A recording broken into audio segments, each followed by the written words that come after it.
Shall I hide from Abraham what I'm about to do?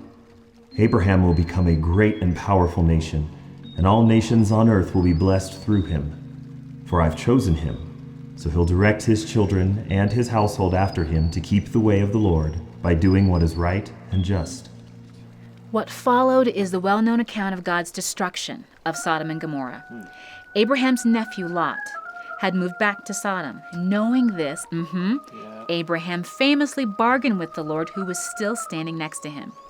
Will you sweep away the righteous with the wicked? What if there are 50 righteous people in the city?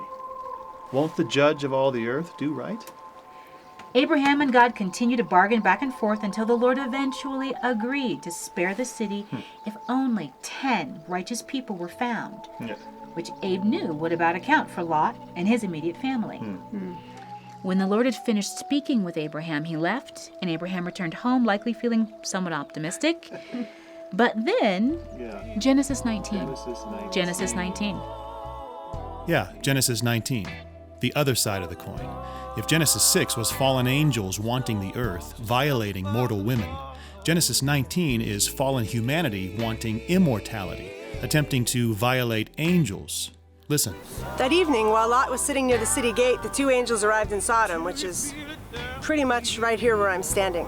When he saw them, he got up, bowed down low, and said, "Gentlemen, please come to my home." They told him, "No, we'll spend the night in the city square." But Lot kept insisting until finally they agreed and went home with him. Before Lot and his visitors could go to bed, every man in town, young and old, came to his house and started shouting, "Where are your visitors?" And he said, "Friends, please don't do this terrible thing.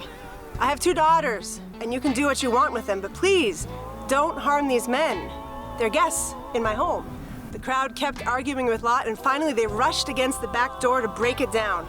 But the 2 angels in the house reached out and pulled Lot into safety. Then they struck blind everyone in the crowd, so no one could even find the door. The 2 angels said to Lot, "The Lord has heard many terrible things about the people of Sodom, and he sent us here to destroy the city. Take your family and go." Lot went to the men who were engaged to his daughters and said, "Hurry up and get out of here. The Lord is going to destroy the city." But they thought he was joking, and they laughed at him. Early the next morning, the 2 angels tried to make Lot hurry and leave. When they were outside, one of the angels said, "Run for your lives. Don't stop and don't look back. And don't even stop in the valley. Run for the hills over that way, where you'll be safe." The sun was coming up as Lot reached the town of Zoar, and the Lord sent sulfur down like burning rain on the towns of Sodom and Gomorrah. He destroyed those cities and everyone who lived in them, as well as their land and the trees and grass that grew there. On the way, Lot's wife looked back, and she was turned into a pillar of salt.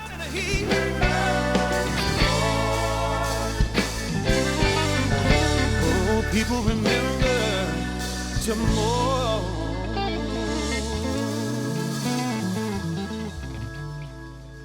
Abraham, having slept through the burning sulfur storm, woke up early and returned to the place where he just stood with the Lord.